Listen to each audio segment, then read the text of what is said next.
நேற்று மார்க் எழுதின சுவிசேஷத்தை குறித்தும் அதற்கு முன்பு மத்தேயு எழுதின சுவிசேஷத்தை குறித்தும் நாம் தியானித்தோம். சுவிசேஷங்கள் மொத்தம் 4. மத்தேயுவின் சுவிசேஷம், மார்க்குவின் சுவிசேஷம், லூக்காவின் சுவிசேஷம், யோவானின் சுவிசேஷம். இந்த 4 சுவிசேஷங்களையும் 4 பேர் எழுதினார்கள். மத்தேயு சுவிசேஷத்தை மத்தேயு, மார்க்குவின் சுவிசேஷத்தை மார்க்கு, லூக்கா சுவிசேஷத்தை லூக்கா, யோவான் சுவிசேஷத்தை யோவான். இந்த 4 பேருமே கூட இயேசு கிறிஸ்துவை 4 கோணங்களிலே உலகத்திற்கு அறிமுகம் செய்ய முற்பட்டார்கள். மத்தேயு இயேசு கிறிஸ்துவை யூதருக்கு ராஜாவாக, ராஜாதிராஜாவாக வெளிப்படுத்தி தன்னுடைய சுவிசேஷத்தை எழுதினான்.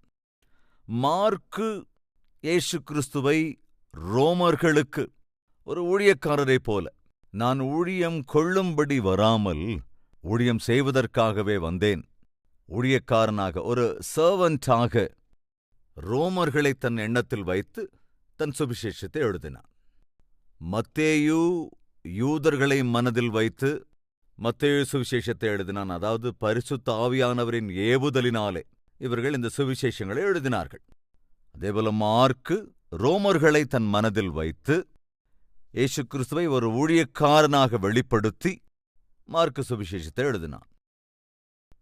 லூக்கா கிரேக்கர்களை தன் மனதில் வைத்து இயேசு கிறிஸ்துவை ஒரு முழுமையான மனிதனாக அவர்களுக்கு அறிமுகம் செய்கிறான். யோவான் இயேசு கிறிஸ்துவை தேவகுமாரன் என்று, சாட்சாத் தேவன் என்று உலகத்துக்கு அறிமுகம் செய்தான். இப்படி 4 பேருமே அதாவது இவர்கள் 4 பேரும் எழுதிய சுவிசேஷங்களில் வடக்கு, தெற்கு, கிழக்கு, மேற்கு என்று எப்படி 4 திசைகள் இருக்கிறதோ அதே போல 4 திசையிலும் இருக்கிற மக்களுக்காக 4 சுவிசேஷங்களை எழுதினார்கள். மார்க்குவின் வாழ்க்கையை குறித்து விரிவாக நாம் பார்த்து விட்டோம் அல்லவா? அதேபோல மத்தேயுவின் வாழ்க்கையை குறித்து மிக விவரமாகவே பார்த்து விட்டோம். தொடர்ந்து இன்று லூக்காவை குறித்து காரியங்களை விவரமாக தெரிவிக்கின்றேன். தேவன் ஒரு மனிதனை கவனித்தார். அந்த மனிதன் ஒரு யூதன், யூத மதத்தை மிகவும் நம்பினவன். அந்த மத சித்தாந்தங்களை, அந்த மத கோட்பாடுகளை பலமாய் நம்பின ஒரு மனிதன். அப்படிப்பட்ட சமயத்திலே ஒரு கூட்டம் எழும்பி வந்தது. யூதர்களாக இருந்தபோதும் கூட அந்த நபரோ அல்லது அவனோடே கூட இருந்தவர்களோ அங்கீகரிக்காத ஒரு விசுவாசம், ஒரு கோட்பாடு புதிதாய் எழும்பிற்று. அந்த கூட்டத்தார் இயேசு கிறிஸ்துதான் உலக இரட்சகர் என்று, இயேசு கிறிஸ்துதான் மேசியா என்று பிரசங்கிக்க ஆரம்பித்தார்கள். அது இந்த நபருக்கு கொஞ்சம் கூட பிடிக்கல. அவர் தேவகுமாரன் அல்லவென்று, அவர் மேசியா இல்லை என்று, யூதருக்கு எதிராக இருக்கிற ஒருவர் என்று எண்ணி பரிசேயர்களும் அதிகாரிகளும் ஆசாரியர்களும் சாஸ்திரிகளும் இப்படி எல்லோருமே சேர்ந்து முழுமையாக இந்த மேசியாவுக்கு எதிராக நின்று குற்றம் சுமத்தி அவரை சிலுவைக்கு ஒப்புக்கொடுத்து விட்டார்கள். காரணம் என்ன? அவர்கள் பேசிக்கா விசுவாசிக்கவில்லை இயேசுதான் மேசியா என்று. அவர்கள் என்ன நினைத்தார்கள்? மேசியா ஒரு ராஜாவை போல் வருவார் என்று, ஆளுகை செய்வார் என்று.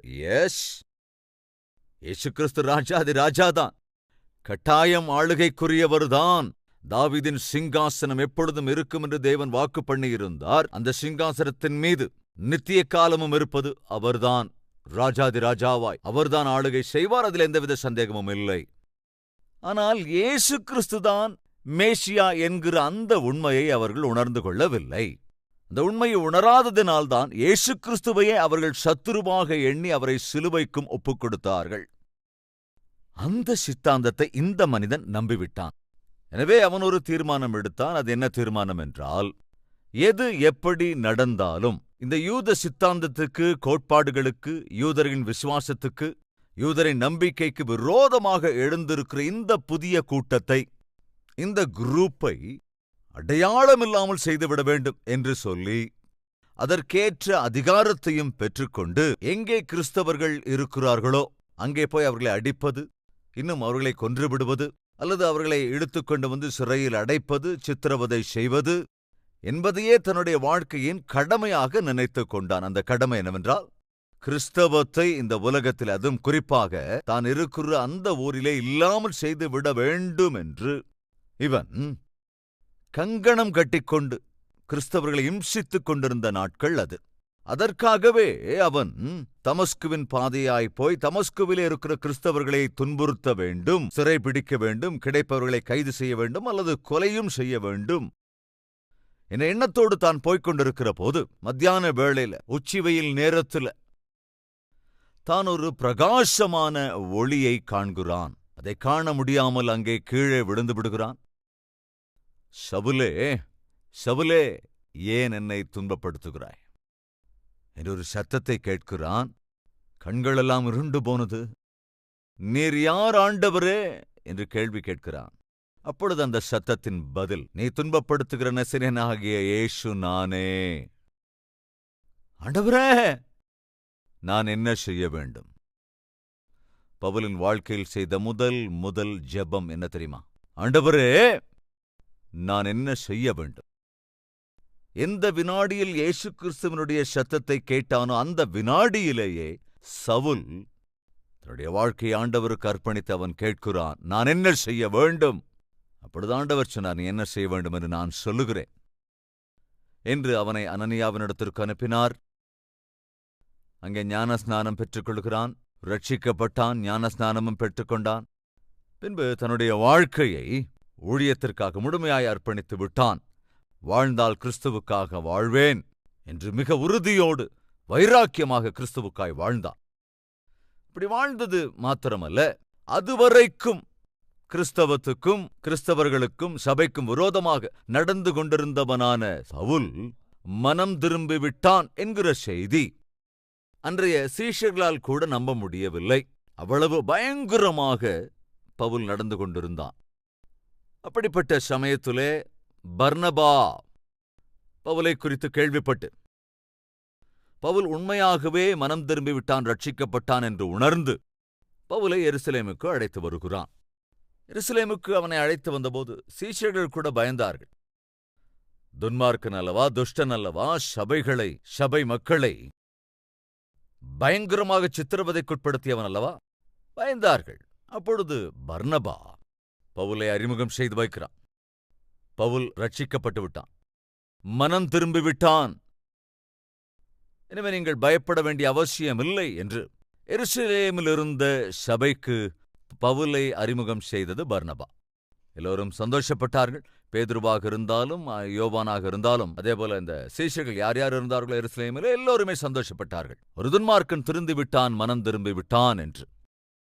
அதைத் தொடர்ந்து எருசலேமிலே பவுல் தைரியமாக இயேசு கிறிஸ்துவை குறித்த சத்திய சுவிசேஷத்தை பிரசங்கித்துக் கொண்டிருக்கையில், நேத்து முந்தா நாள் வரைக்கும் கிறிஸ்தவர்களை ஹிம்சித்துக் கொண்டிருந்தவன், கிறிஸ்தவர்களை பயங்கரமாய் அடித்தவன், கொலை செய்தவன், சிறைகளிலே அடைத்தவன், சடனா இப்படி பிளேட்டை மாத்துறானே, சடனா தன்னோட ரூட்டை மாத்திக்கிட்டானே, சடனா அவங்க பக்கம் போய் சேர்ந்துட்டானே, என்னது இப்ப என்னடா அவங்க கூட என்ன அவங்களுக்காக பேசுறானே என்று அதுவரைக்கும் அவனுக்கு சப்போர்ட்டாக இருந்தவர்கள் எப்பொழுது பவுல் ஆண்டவரை குறித்து சாட்சி சொல்ல ஆரம்பித்து விட்டானோ அப்பொழுதிருந்தே பவுலை கொல்ல வேண்டும் என்று திட்டம் திட்டினார்கள். அந்த விஷயத்தை தெரிந்து கொண்ட சீஷர்கள் அர்த்தராத்திரியிலே பவுலை ஒரு கூடையில் வைத்து அவனை கொண்டு போய் பத்திரமாய் எருசலேமிலிருந்து வெளியே அனுப்பிவிட்டார்கள்.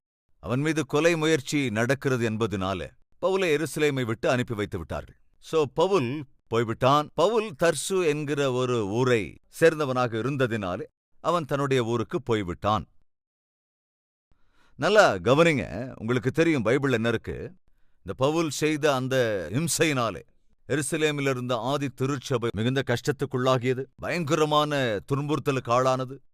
எருசலேமிலே இருந்த சபை சிதறிப்போனது. அப்படி சிதறிப்போனவர்கள் அந்தியோக்கியா என்ற பட்டணத்திற்கு போய் அங்கே சுவிசேஷத்தை அறிவிக்க ஆரம்பித்தார்கள். அப்படி அங்கே சுவிசேஷத்தை அறிவித்த போது அந்த அந்தியோக்கியா என்கிற அந்த பகுதியிலே அநேகர் ரட்சிக்கப்பட்டார்கள். அப்படி ரட்சிக்கப்பட்டதற்கு பிறகு அவர்களை பலப்படுத்துவதற்காக எருசலேமிலே இருந்த சபை மூப்பர்கள் என்ன செய்தார்கள், பர்னபாவை அந்தியோக்கியா என்கிற பட்டணத்துக்கு போய் அங்கே இருக்கிற ஆவிக்குரியவர்களை பலப்படுத்துங்கள் என்று பர்னபாவையும் சீலாவையும் அந்த அந்தியோக்கியாவுக்கு அனுப்பி வைத்தார்கள். அங்கே போய் பார்த்தபோது இவர்களுக்கு மிகுந்த சந்தோஷமாக இருந்தது. காரணம், அங்கே இருந்தவர்கள் எல்லோரும் கேள்விப்பட்ட சுவிசேஷத்தினாலே நேர்த்தியாக ஒரு சபையை ஸ்தாபித்து தேவனை சேவித்துக் கொண்டிருந்தார்கள். பர்னபாவும் அதேபோல சீலாவும் அங்கே நடக்கிற ஊழியங்களை பார்த்து மிகவும் சந்தோஷப்பட்டார்கள். ஊழியம் நன்றாக இருந்தது. அப்படிப்பட்ட சூழ்நிலையில பர்னபாவுக்கு ஒரு யோசனை வந்தது. இந்த அந்தியோக்கியா என்கிற ஊருக்கு பக்கத்துல தானே பவுல் இருப்பான்.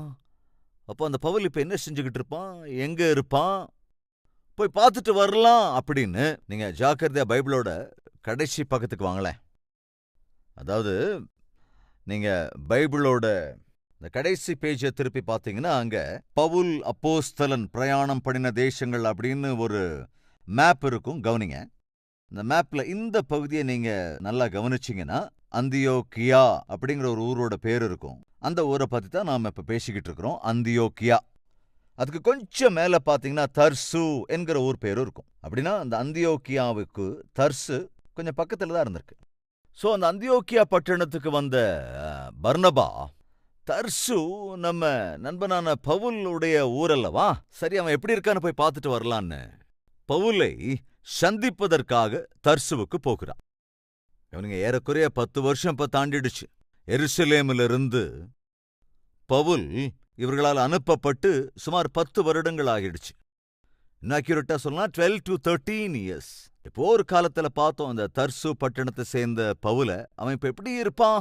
ஊழியம் பண்ணிக்கிட்டு இருப்பானா, அல்லது ஊழியத்தை விட்டுருப்பானா, அல்லது இன்னும் ஆவிக்குரியவனா இருக்கானோ, இல்ல அப்படி இல்லாம இருக்கானோ, சாட்சியோட இருக்கானோ, அல்லது சாட்சியை இழந்து போயிருக்கிறானோ, அவன் எப்படி இருப்பான் என்று இப்படிப்பட்ட கேள்விகளோடு பர்னபா தர்சுவுக்கு போகிறான்.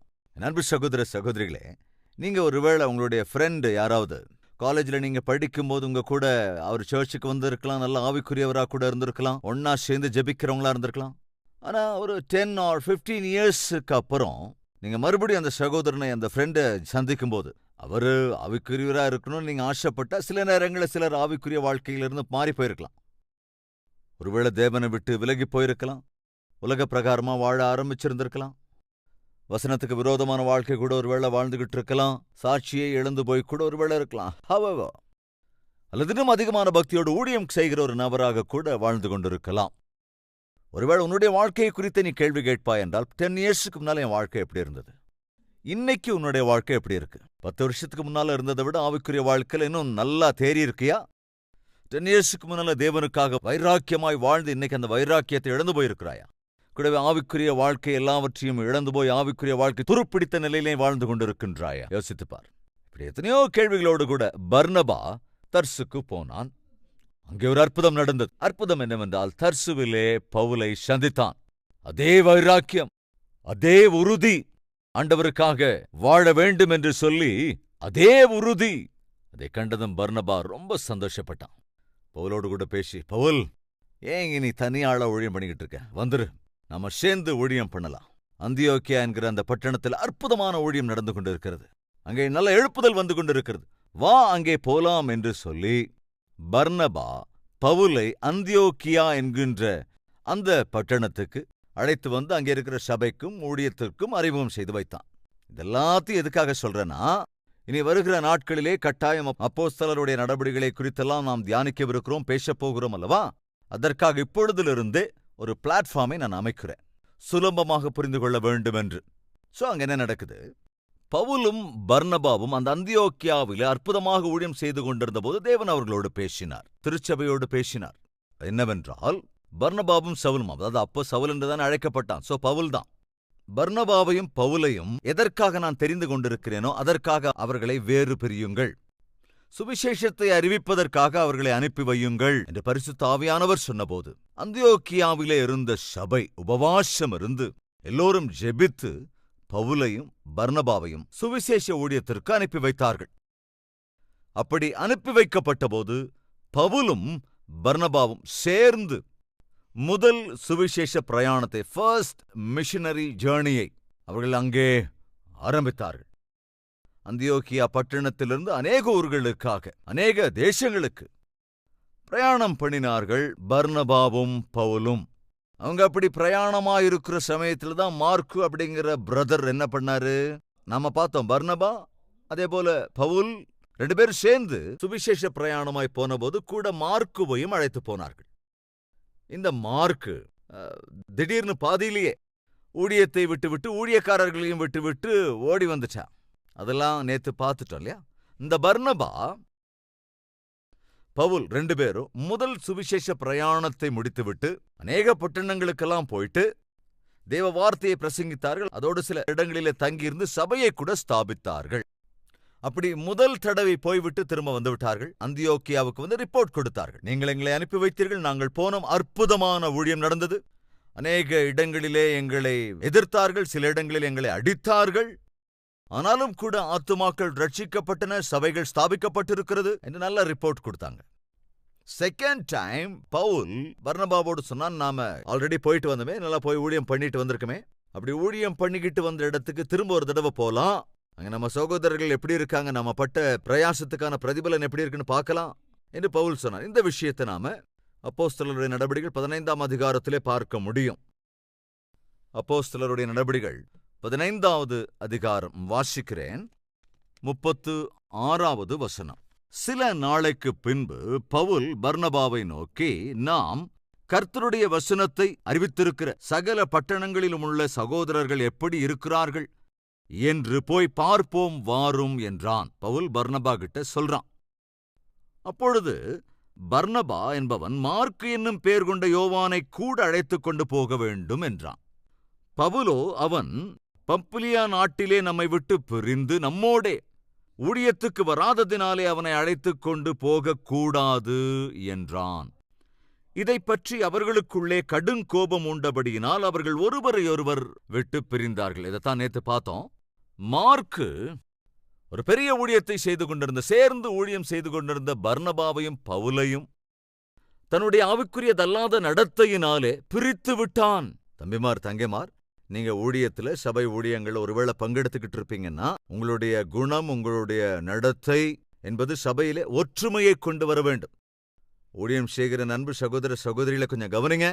தேவன் ஊழியம் செய்யும் பாக்கியத்தை உங்களுக்கு அருளி இருக்கிறாரா என்றால், ஊழியத்திலே பங்கெடுத்திருக்கிற உங்களுடைய நடத்தை 10 பேருக்கு மத்தியில் சமாதானத்தை கொண்டு வர வேண்டுமே தவிர, அங்கிருக்கிற சமாதானத்தை உங்களுடைய மூர்க்கத்தனத்தினாலே, தவறான நடத்தையாலே, அல்லது செய்கிற அதிகாரத்தினாலே, அல்லது பாவம் நிறைந்த உங்கள் செய்கையாலே அங்கே ஊழியம் செய்து கொண்டிருக்கிறவர்களுக்கு மத்தியிலோ, அல்லது சபையோருக்கு மத்தியிலோ, சபையில் இருக்கிற மூப்பர்களுக்கு மத்தியிலோ, உங்களுடைய அறியாமையினாலே, அவ்விசுவாசத்தினாலே, பரிசுத்தமின்மையினாலே, தவறான நடத்தையாலே அவர்களுக்கு மத்தியில் மனவருத்தத்தை உண்டாக்குவது, சமாதானமின்மையை உண்டாக்குவது, சண்டை சச்சரவுகளை உண்டாக்குவது கூடவே கூடாது. அங்கே இருக்கிற ஐக்கியத்தை, சமாதானத்தை, சந்தோஷத்தை கெடுக்கிற ஒருவராக தயவு செய்து நீ எந்த ஊழியத்திலும் பங்கெடுக்காதே. அது நல்லது அல்லவே அல்ல. நம்ம பார்த்தோம் இல்லைங்களா? பர்னபா பாவம் எங்க போனா? அவன் தர்சுவுக்கு போனான். அந்த தர்சுக்கு போய் பவுலை சந்திச்சு, தனியாளா இருக்கிற பவுலை அவன் அன்பு கூர்ந்து அழைத்து கொண்டு வந்து அந்தியோக்கியாவில ஊழியத்திலே பங்கெடுக்க பண்ணி சேர்ந்து ஊழியம் செய்து கொண்டிருந்த நாட்களில சடனாக மார்க்குவின் ஆவிக்குரிய அறிவின்மையினாலே பவுல் சொல்லுகிறான் பர்னபாவினிடத்தில், இல்ல பர்னபா, இந்த மார்க்கு ஊழியத்துக்கு ஒத்து வர மாட்டான். ஊழியத்தோட மதிப்பு அவனுக்கு தெரியல, ஊழியத்தோட வேல்யூ அவனுக்கு தெரியல. உயிரை பணயம் வச்சு நாம ஊழியம் செஞ்சுக்கிட்டு இருக்கும்போது அன்னைக்கு இந்த மார்க்கு நம்மள திடீர்னு அப்படியே விட்டுட்டு, தன்னுடைய ஊழியத்தையும் அப்படியே விட்டுட்டு அன்னைக்கு போன மாதிரி இப்ப போயிட்டா அது ஊழியத்துக்கு ரொம்ப பிரச்சனையா போயிடும். இப்படி சரியான மனப்பக்குவத்துக்கு வராத நபரை நம்மோடு வைத்துக் கொள்வது நல்லதல்ல. நான் சொல்றது கொஞ்சம் கேளு. வேற யாராவது நல்ல பசங்களை நம்மோட கூட்டிட்டு போலாம் என்றான். ஆனா பார்த்தோம், மார்க்கு பர்னபாவுக்கு சொந்தக்கார பையன். அதுக்காகவோ வேற எதுக்காகவோ பர்னபா மார்க்குவ கட்டாயம் நம்ம கூட கூட்டிட்டு போகணும்னு ஒத்த கால நிக்கிறான். இன்னும் சில வேத பண்டிதர்களுடைய அபிப்பிராயம் என்னவென்றால், அங்க ஸ்பிரிச்சுவாலிட்டி விட ரிலேஷன்ஷிப்புக்கு அதிக முக்கியத்துவம் கொடுத்ததுனாலதான் பர்னபா மார்க்கோ கூட்டிட்டு போகணும்னு ஆசைப்பட்டிருப்பான் என்பது ஒரு வெர்ஷன்.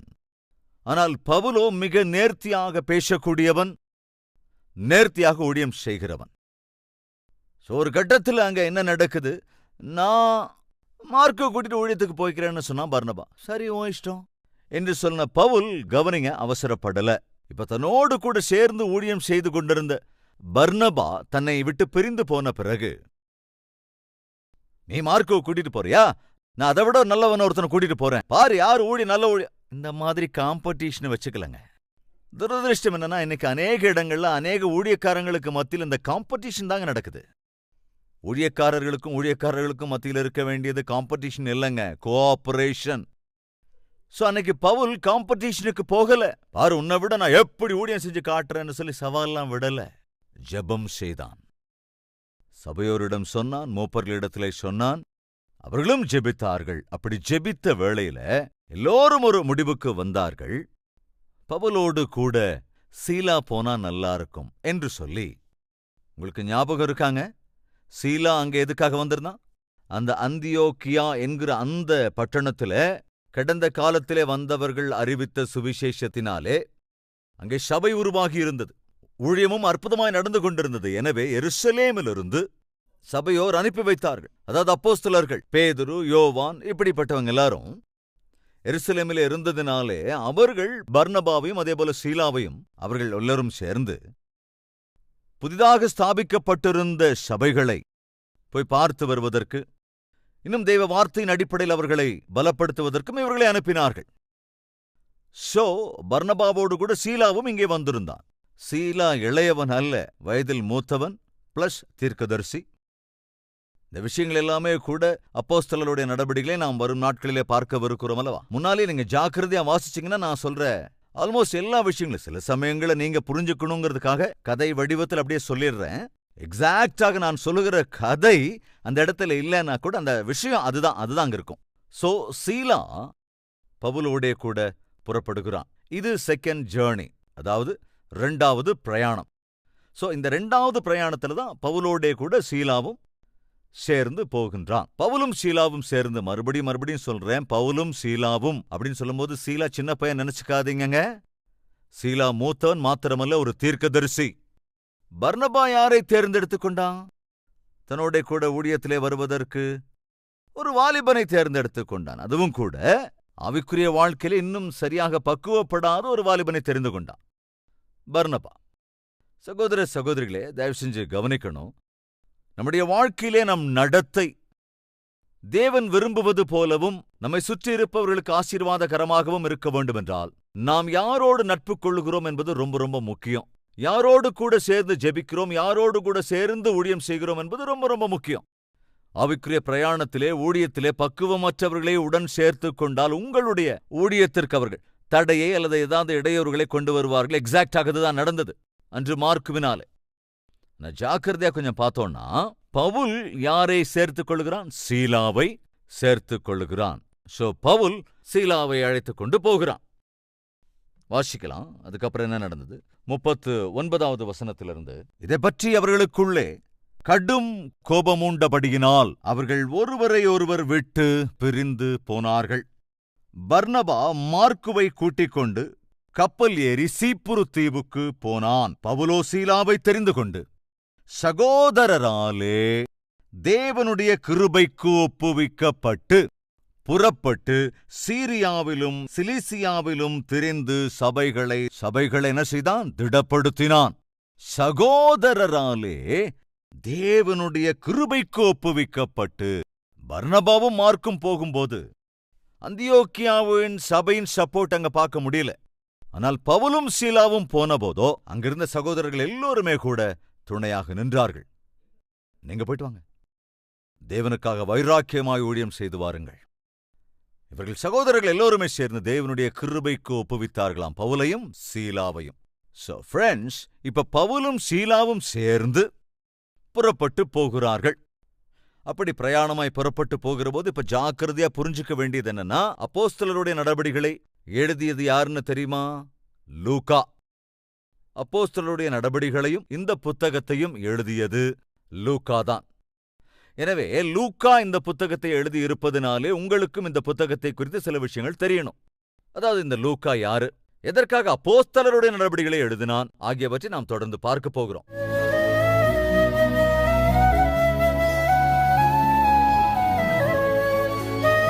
மகா பரிசுத்தமும் அன்பும் நிறைந்த பிதாவே, எவ்விதத்திலே லூக்கா பவுலோடு கூட வைராக்கியமாய் நின்று ஆபத்துக்கள் நிறைந்ததான பிரயாணத்தில் பங்கெடுத்து ஆண்டவராகிய இயேசு கிறிஸ்துவை இந்த உலகத்திற்கு அறிவிக்க வேண்டும் என்று ஒரு தாகத்தோடு கூட இருந்த விசுவாச வீரன் லூக்கா.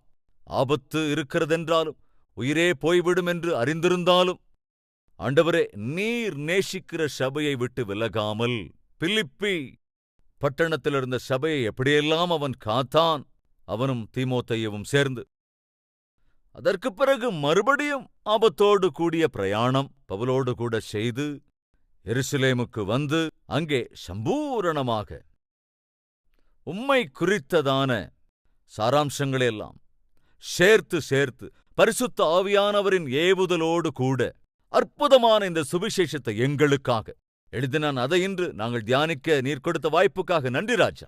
ஒவ்வொருவரும் இந்த லூக்காவின் சுவிசேஷத்தை வாசிக்கும் போது அதற்கு பின்னால் இருக்கிற லூக்காவின் இருதய வேட்கையை உணர்ந்து கொள்ள கிருபை அருளுங்கப்பா. நானும் கூட லூக்காவை போல வாழ வேண்டும் என்ற எண்ணத்தை உருவாக்குங்க தகப்பனே. இந்நாளிலும் கூட இந்த செய்தியின் சாராம்சத்தை மீண்டும் மீண்டும் ஒவ்வொருவரும் தியானிப்பதற்கும் உம்முடைய வார்த்தையின் அடிப்படையில் வாழ்வதற்குமான கிருபையை அருள வேண்டும் என்றும் இயேசு கிறிஸ்துவின் நாமத்தில் வேண்டிக் கொள்கிறோம் பிதாவே. ஆமென்.